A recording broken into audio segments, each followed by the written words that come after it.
encefálica, en donde vamos a ver 4 grandes núcleos, o 3 núcleos más, aparte del tálamo. Miren ustedes, el núcleo más grande, más voluminoso, en forma ovoide, que es el tálamo.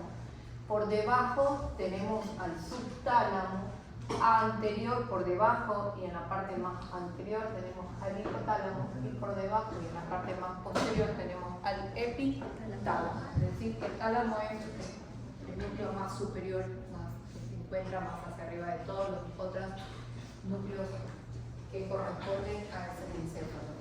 Y bueno, este núcleo que se encuentra allí también con la parte de la pared lateral del tercer ventrículo es un núcleo en forma ovoidea, más grande, más voluminoso. Tiene una importante, digamos, función, y ahora vamos a ver. Si bien es cierto, existen 2 tálamos que están separados por ese tercer ventrículo, también a su vez van a estar unidos los dos por una sustancia gris que sale de cada lado, de cada cuerpo de los tálamos, que se denomina la adherencia o adhesión intertalámica. Por eso es que cuando vemos nosotros una gráfica del tercer ventrículo, ¿verdad? Veíamos como un agujerito. ¿Se recuerdan? Es que ese agujerito estaba determinando que por ahí estaba la adherencia o la adhesión intertalámica. Se usa el tercer ventrículo es único, ¿verdad? Ambos lados están estables. Pues bien, anteriormente, pues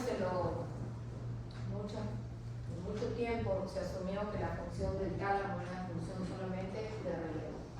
Llegaban allí las fibras con sus funciones y de allí se dirigía a las diferentes estructuras corticales. Pues ahora, ¿se acuerdan que también había algo muy parecido con la función esta de los ganglios de la raíz dorsal? Que se pensaba que eran esas neuronas unipolares, que se pensaba que solamente era una vía de paso de las fibras sensitivas, pero que después se conoció que era una función integradora. Lo mismo le sucede al tálamo. Pero no es una neurona muy chiquitita, esta es una neurona mucho más grande, un grupo bastante grande, y se le asume ahora que lleva una función más bien integradora, que aquí se van a modular ciertas funciones sensitivas, motoras, emocionales, cognitivas y muchas otras más a nivel de esta estructura talámica. Pues bien, vamos a ver que este tálamo va a tener también algunas, vean ustedes también los límites del tálamo, ¿verdad? El número de aferencias, y en sí, en la parte estructural de este tálamo va a estar dividido pues por una lámina en forma de que va a dividir en 3 grandes grupos, y otros grupos más. Esta serie de núcleos está formado por muchos núcleos, y así encontramos que esta lámina medular interna va a dividir en una porción en forma de Y, en una porción en la apertura de las 2 asas de la Y, en un núcleo anterior, en unos núcleos mediales, en una porción medial y en una porción lateral. También vamos a encontrar otra serie de núcleos dentro de estas láminas, ¿verdad? Se llaman los núcleos intranucleares o intralaminares, y también vamos a tener otras agrupaciones de núcleos que van a estar en la línea media absolutamente, muy adosados a ese tercer ventrículo, que son los núcleos de la línea media. Unos son núcleos mediales y otros son núcleos de la línea media.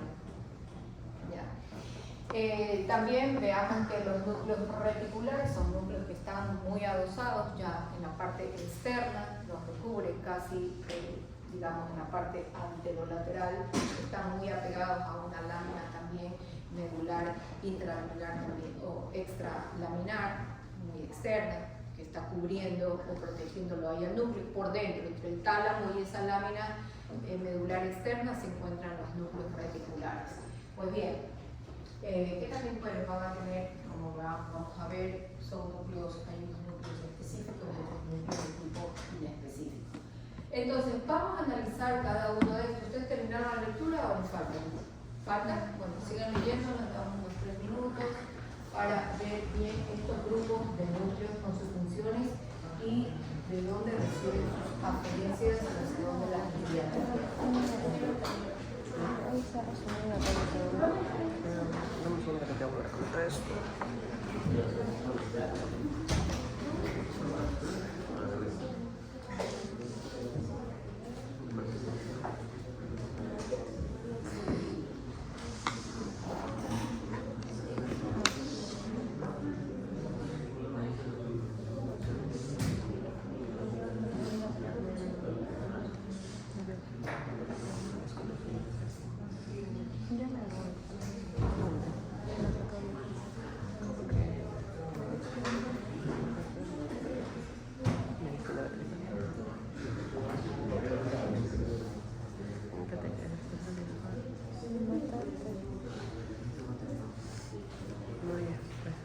Mientras el animal me quisiera hacer una vaca.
Vamos a ver estos grupos de la región anterior.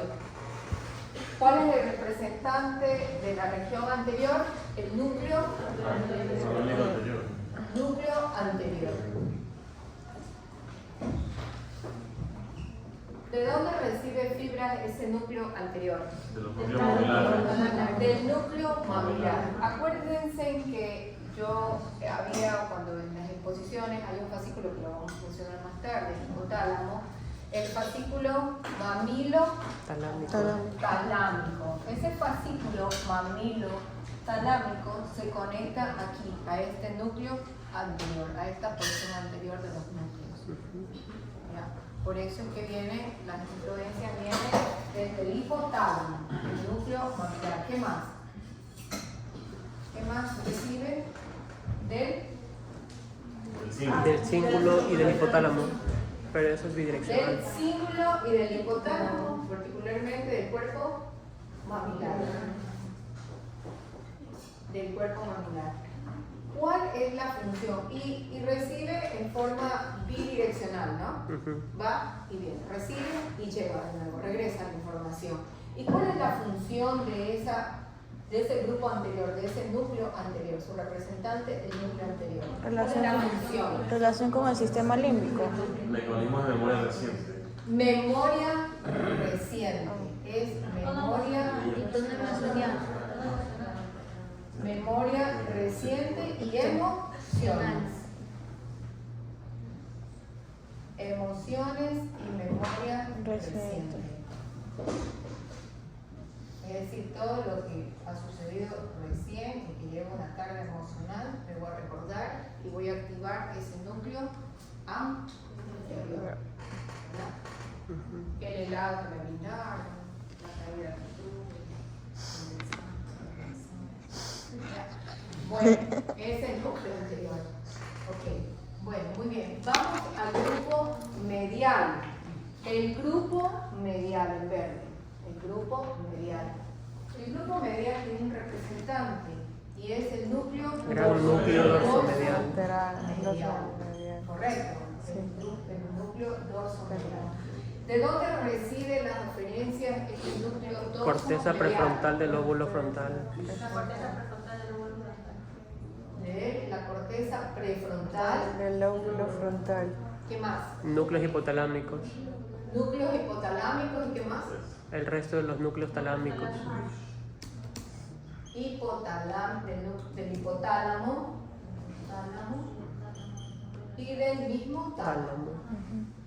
Ahí recibe el núcleo dorsomedial recibe estas referencias. ¿Cuál es la función del núcleo dorsomedial? Sentimientos. Estado Información sensitiva, Visceral y olfatorio. somática, visceral, Somática, visceral, olfatoria. Sentimientos. visceral Olfatorio. y olfatoria. Olfatorio. Con las Emociones. emociones también. Y cosas subjetivas. Los sentimientos. Estado subjetivo. Todo estado subjetivo. Así es. Ajá, lo sensitivo, lo somático sensitivo, ¿no? Visceral y olfatorio. Toria. Todos estos recuerdos que podamos nosotros, ¿verdad? O emociones que nos hayan producido, también algunas cosas que tocamos, que sentimos, que paseamos, que leemos, ¿verdad?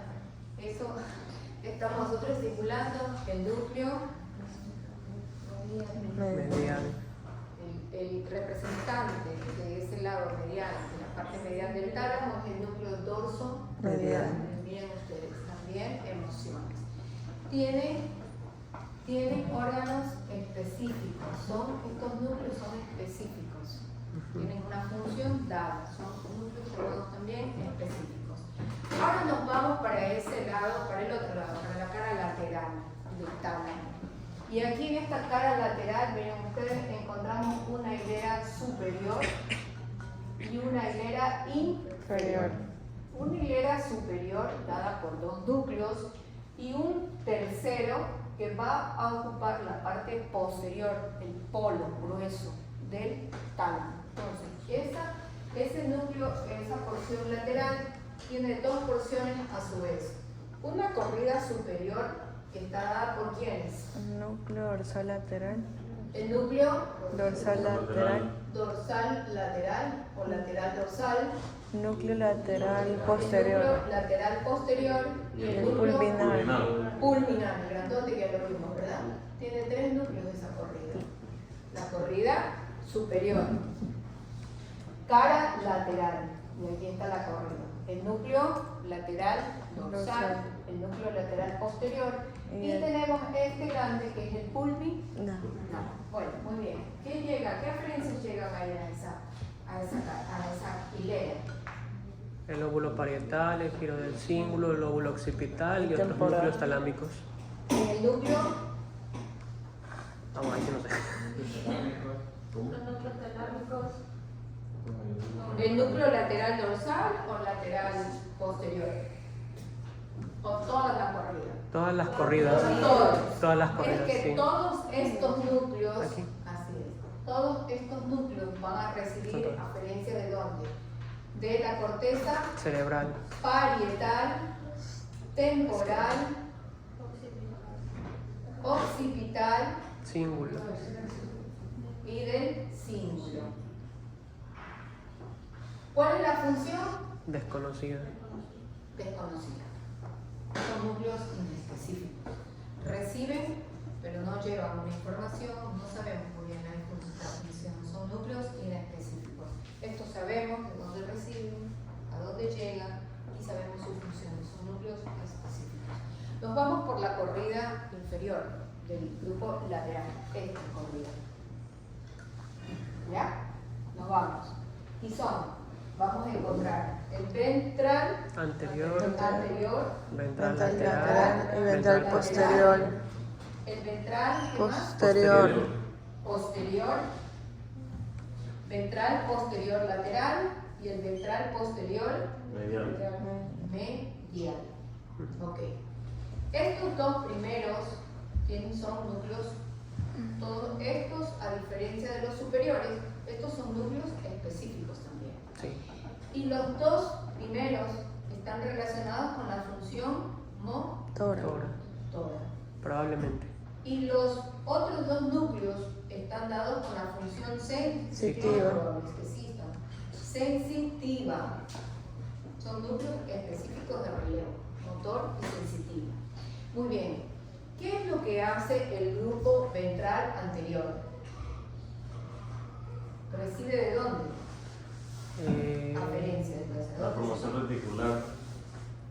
¿Ah?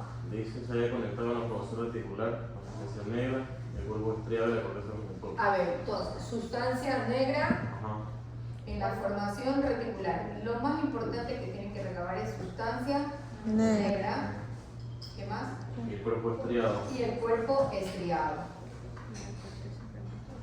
Aquí. Sustancia negra y cuerpo estriado. Y ya vimos que tiene un componente motor, no de parálisis, no de movimiento, recién lo estudiamos.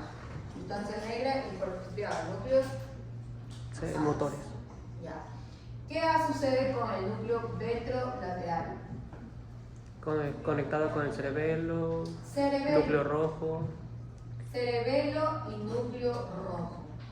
Todas esas eferencias, núcleo rojo, esas eferencias que salían de los núcleos, ¿verdad? Del núcleo dental, salen del cerebelo al núcleo rojo hacia la corteza premotora. Entonces, es un núcleo que iban hacia dónde? Hacia el núcleo primero, antes de llegar a corteza, hacían su sinapsis, su integración a nivel de tálamo. ¿Hacia qué núcleo? Hacia estos núcleos. Y es que esto sí hay que conocerlo bien. Hacia este núcleo, hacia el núcleo ventral lateral. El cerebelo y el núcleo rojo. Y el ventral anterior, porque está mucho más anterior, pues hacen reciben información de la sustancia negra y del cuerpo estriado. Y estos iban hacia formación, ¿hacia dónde? La corteza motora y premotora. Y premotora. Corteza motora y premotora. Motora, ¿qué área de corteza es? Área 4. 4. Y premotora, área 6. 6. Muy bien, el ventro posterolateral y el ventro posteromedial. El lateral recibe todas las información del hemisco Medial y espinal. medial y del hemisco Espinal. espinal. ¿Qué información es esa? Lenisco medial y el lenisco Sensitivo. espinal sensitivo. Sensitivo. ¿De qué parte? 1, 3 y 2. Eso. No.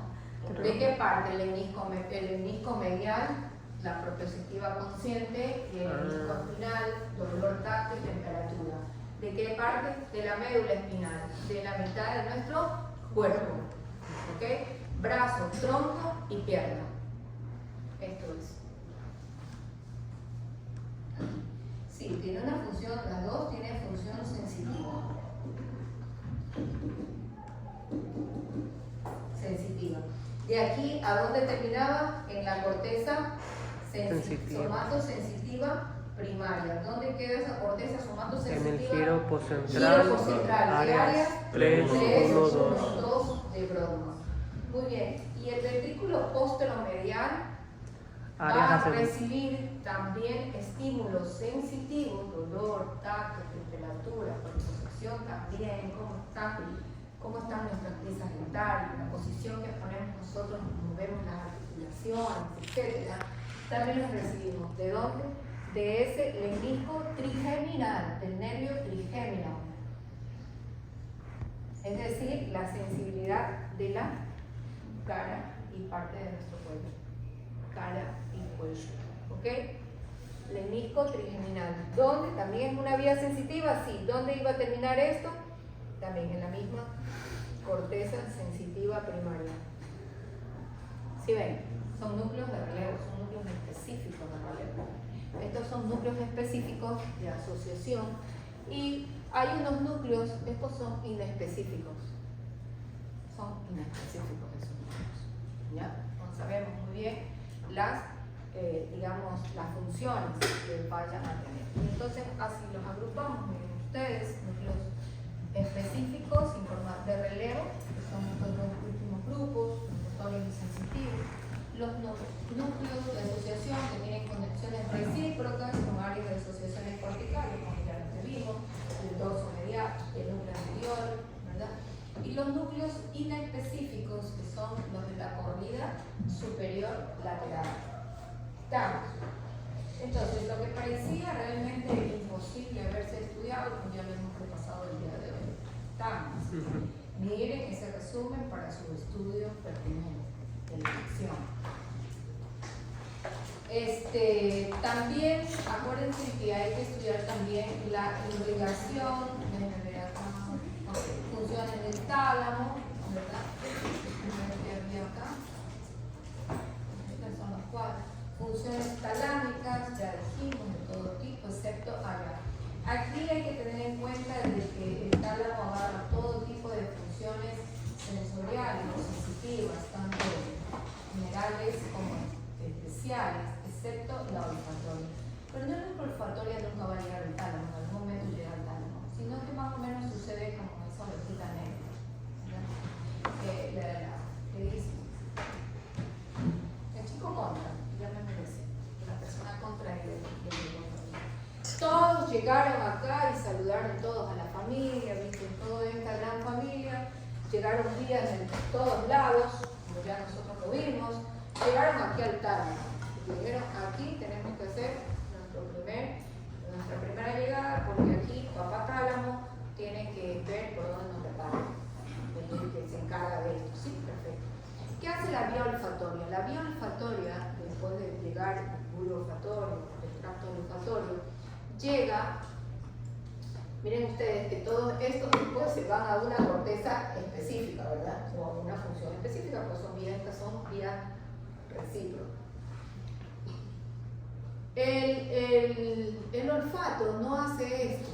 Después de pasar por el tracto olfatorio, hace unas estrías y se va directamente hacia la corteza olfatoria, hacia ese uncus temporal. Allí se conecta. Y después, cuando él cree, otra vez se junta con tálamo.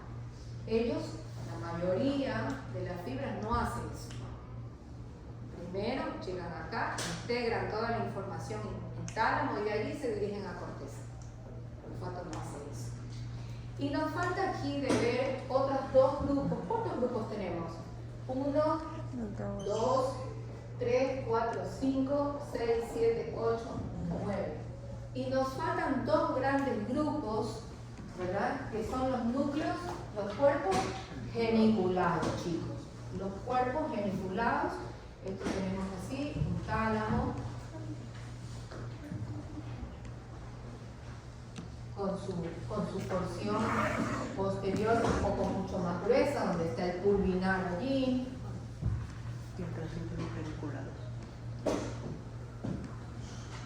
Y aquí pegados, ahí estamos, un núcleo geniculado medial porque está más para la línea media y un cuerpo geniculado lateral que está más hacia afuera, hacia los lados del tálamo. Ya, ¿qué dice allí de los cuerpos geniculados mediales y cuerpos geniculados laterales? Allí.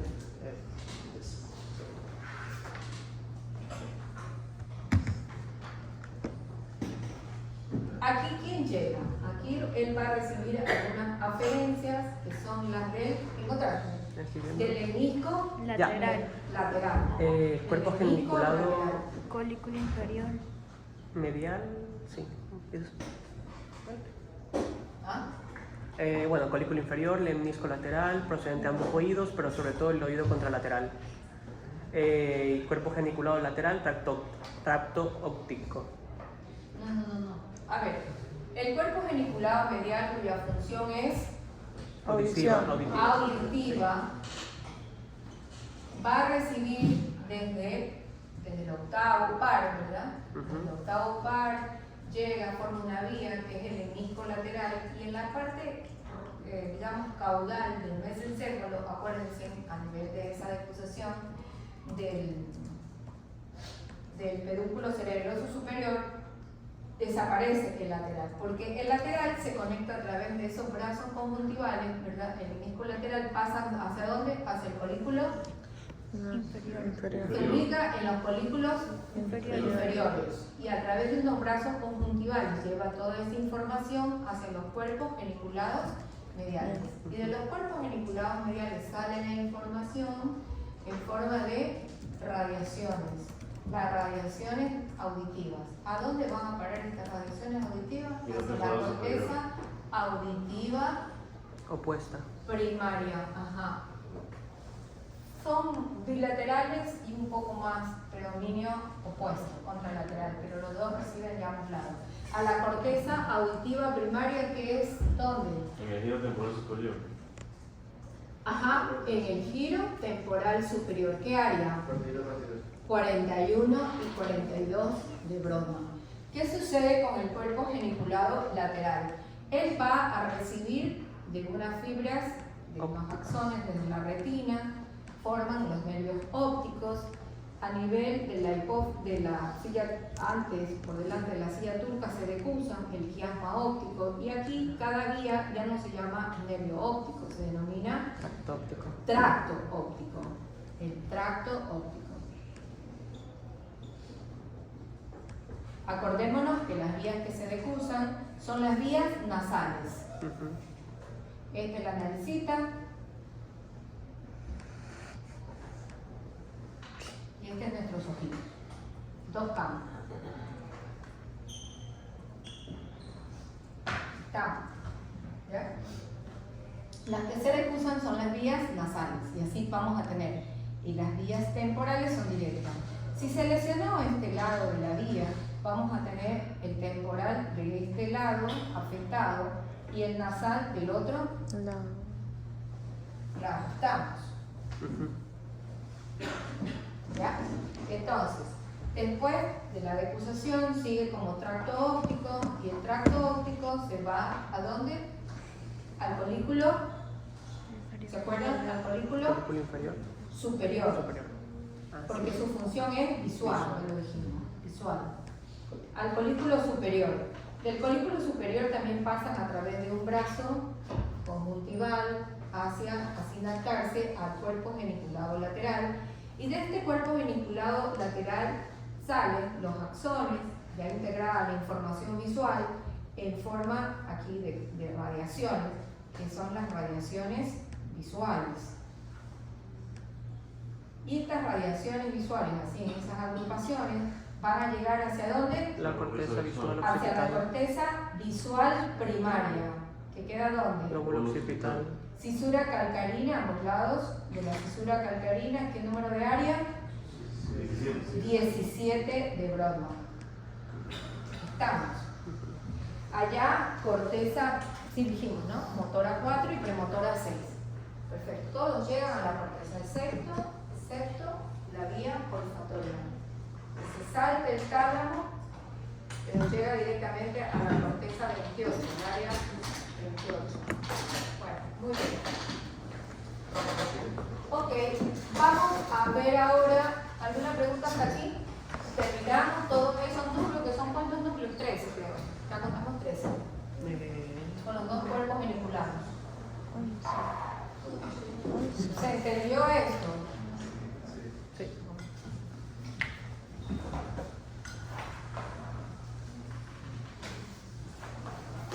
Vamos a ver, bueno, esto de acá, funciones, que eso lo están en los libros. Una de las cosas también es que la irrigación que recibe el tálamo, son del territorio de la arteria, sobre todo, pero principalmente de la arteria cerebral posterior, también recibe de la comunicante posterior y parte de la carótida interna, ¿verdad? A través de algunas vías, de algunos ramos que digamos, abastecen, se dividen para dar irrigación a este gran núcleo cerebral posterior, comunicante posterior y carótida interna.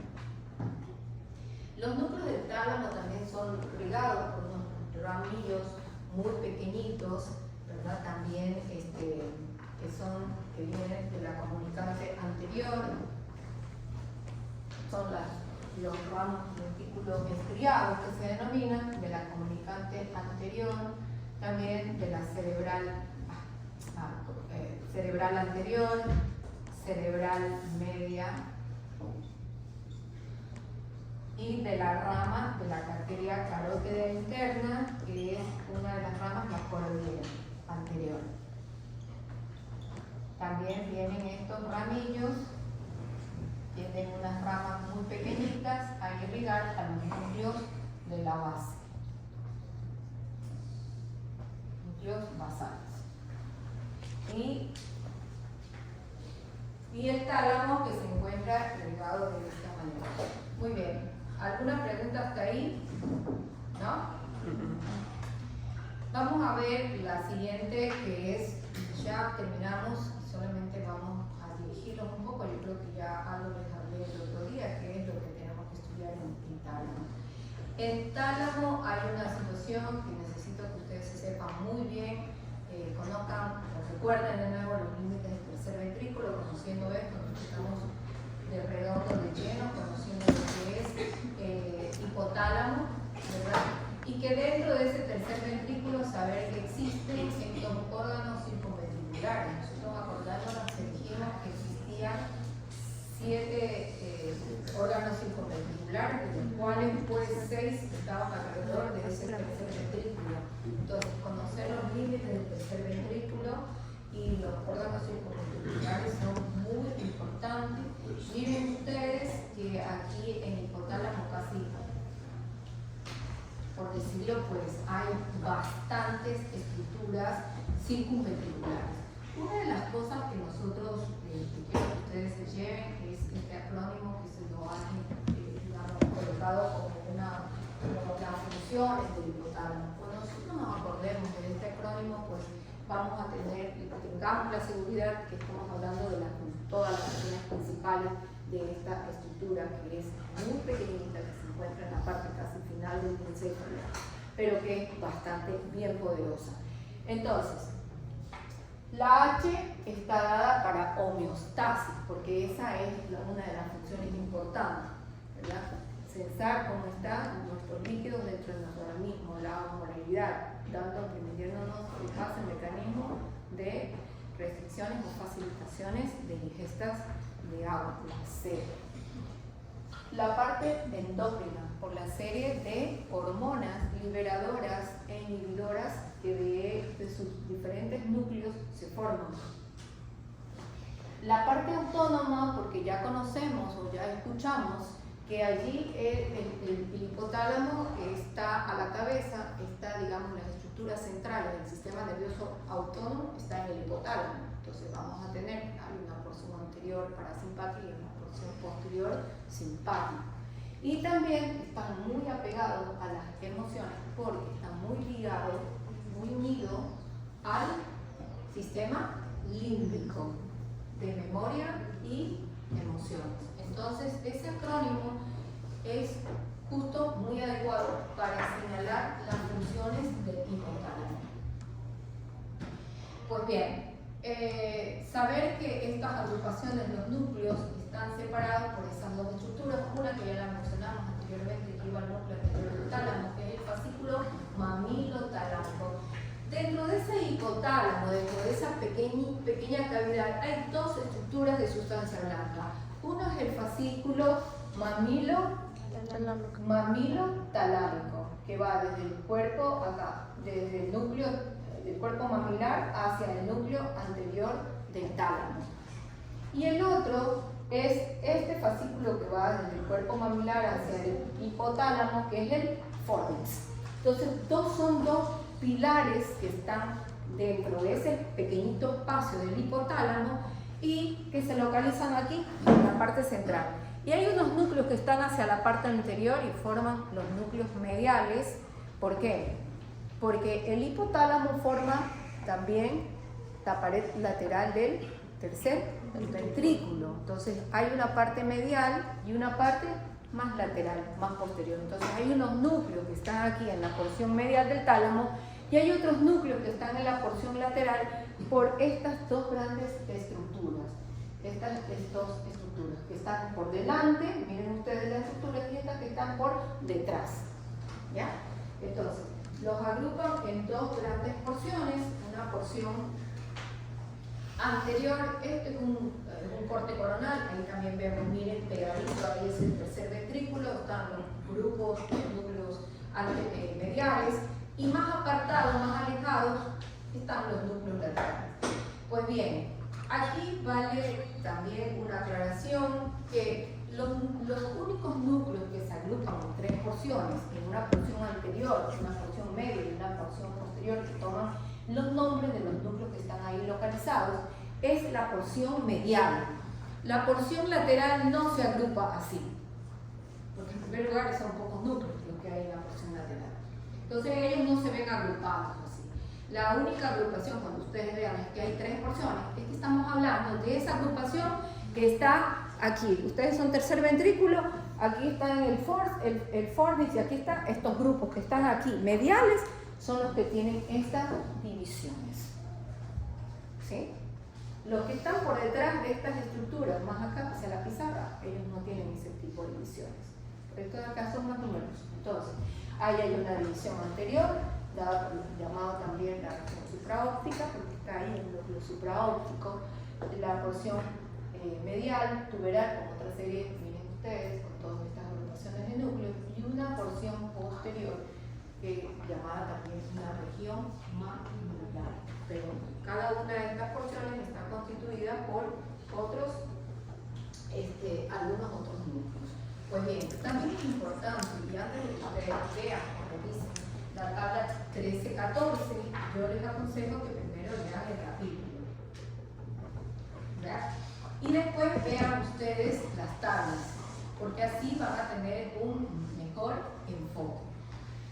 Las referencias y diferencias sí son muchas, ¿verdad? Traten de hacer una síntesis, un compendio de esta, o estudiar las tablas también sería lo más adecuado.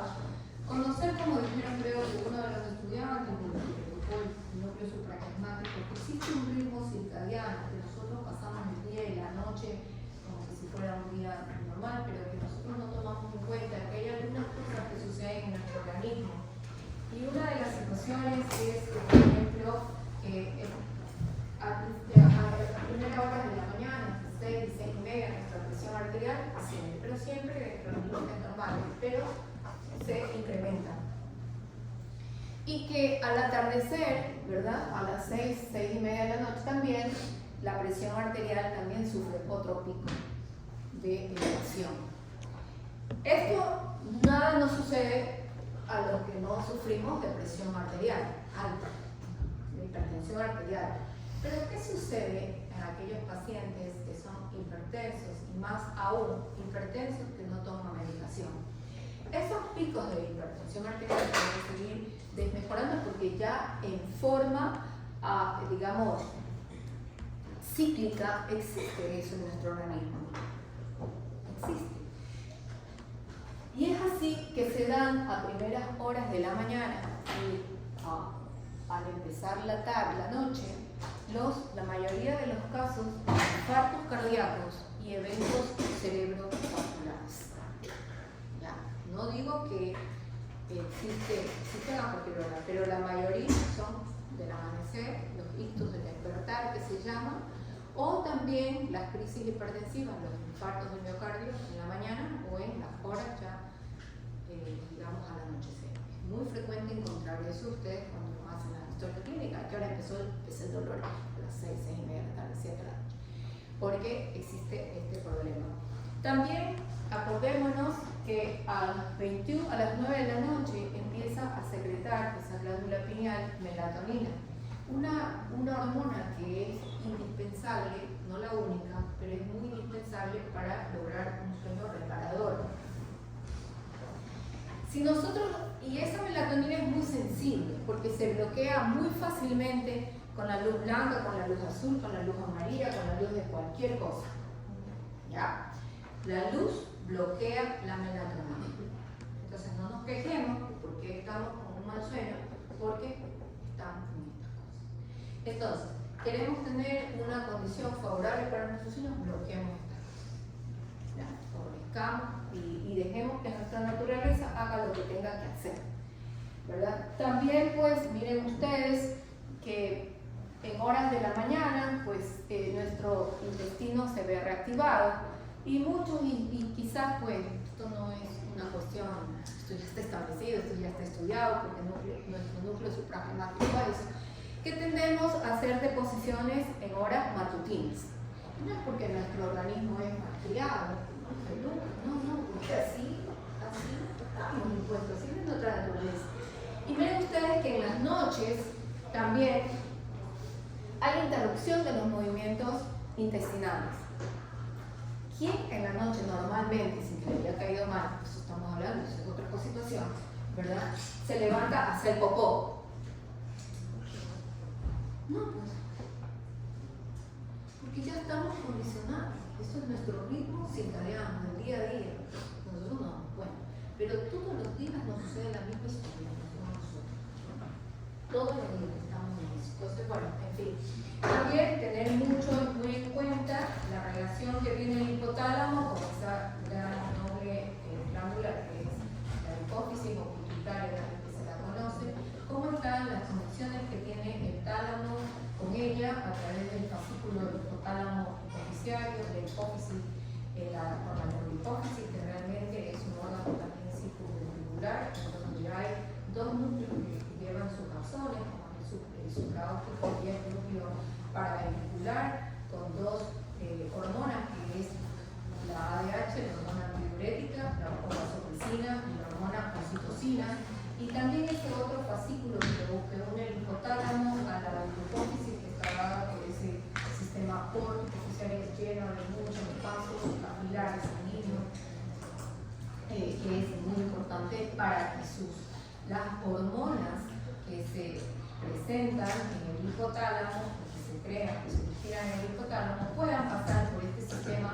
portal hipofisiario a ser secretados por esta hormona, pues por esta glándula, ¿verdad? Entonces aquí tenemos algunos niveles. El eje mayor está dado por el hipotálamo, por estas hormonas inhibidoras y liberadoras, y de las cuales pues tenemos la mayoría son liberadoras, y hay dos hormonas dentro del hipotálamo que son inhibidoras, y una es la somatostatina, que ayuda a que limita el crecimiento de nuestro cuerpo, y la otra es la inhibidora es la prolactina, ¿no? Que ayuda con la secreción de leche, también inhibe a la melatonina, a la formación de de producción de pigmento de la piel. Entonces eso controla estas hormonas inhibidoras. Estos van hacia la glándula de hipófisis a través de estos sistemas y posteriormente pasan a las gónadas, en donde producen diferentes acciones. También hay que conocer, cada una de ellas pasan a estos órganos, donde realmente cumplen su acción adecuada y nos mantienen, y ni siquiera nos damos cuenta. Pero que cuando existe una deficiencia de estas hormonas, ahí sí, mira lo que produce, wow, entonces vamos a conocer que muchas de estas hormonas, por ejemplo la hormona de crecimiento, donde existe una lesión a nivel de los niños, va a originar chicos de baja estatura. Pero el adulto también puede verse afectado, puede tener una lesión, una alteración de esta secreción de la hormona de crecimiento, sí. ¿Y qué nos va a producir? Las acromegalias, es decir, individuos con manos grandes, con pies grandes, con mandíbulas grandes, un poco deformes, los acromegálicos, porque también el adulto ya no tiene donde más favorecer esto, porque ya creció, pero sin embargo hay otras estructuras que se van a ver lesionadas. Las hormonas folículo-estimulantes, dando infertilidad, tanto en el... Si un adulto tiene deficiencia de hormonas de crecimiento, o sea, no pasa nada. Si un adulto tiene deficiencia de hormonas, puede hacer eso. ¿Cómo? Acromegalia. Acromegalia. ¿Y exceso? El exceso es acromegalia. Deficiencia realmente no te va a plantear. O sea, ¿cómo que? Si tienes deficiencias, te da tallas bajas. En el adulto no, ya no, porque ya te formaste, tus huesitos ya se formaron, ya crecieron y ya está. Okay. Ajá.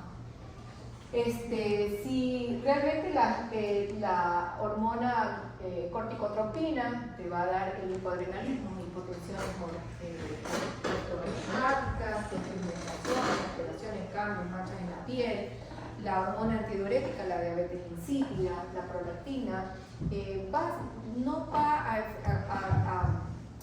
digamos, esto es sobre todo en las mujeres en producción, o sea, en las mujeres puérperas, en las que tienen producción de leche, sí, obviamente. Pero casi no, porque también tenemos muchos estímulos a nivel de mama y hay otras vías que también se puede producir la leche, ¿no? Pero cuando se ve, realmente hay un síndrome, el síndrome de Sheehan, en donde existe digamos, un infarto, ¿verdad? Un infarto o una hemorragia, en donde se origina una alteración del flujo sanguíneo de la glándula de hipófisis, esos capilares ya no están, entonces toda la glándula se afecta y ahí se produce ese síndrome de Sheehan, en donde se afecta mucho la prolactina. Alteración de la hormona tiroides origina los hipotiroidismos sin bocio, porque también puede haber un bocio, pero no significa que existe el bocio, existe alteración de la glándula, eso es un nódulo local, un crecimiento local. Pero a nivel de digamos, a este nivel, sí nos origina hipotiroidismo. Y la hormona luteotrópica, pues en el organismo, en el hombre, nos origina, y en la mujer, una deficiencia en la formación de los órganos genitales, como también puede haber la parte de infertilidad, ¿no? Porque el esperma está disponible en las mujeres, tónico o amenorrea. Entonces, hay algunas alteraciones que realmente esto se puede observar, y la mayor parte, el causal de todo esto, son los tumores de la glándula hipófisis, que pueden ser de tipo secretor o puede ser no tipo secretor. Secretor con todas las variables que ya nosotros anunciamos, y no secretor, en donde pueden haber alteraciones en los valores de las secreciones de estas hormonas, pero no de una forma tan marcada que nos dan déficit o alteraciones. Bueno, hasta ahí más o menos, ustedes completan y así nos vamos a ver para la sesión de esta semana, el día 5 de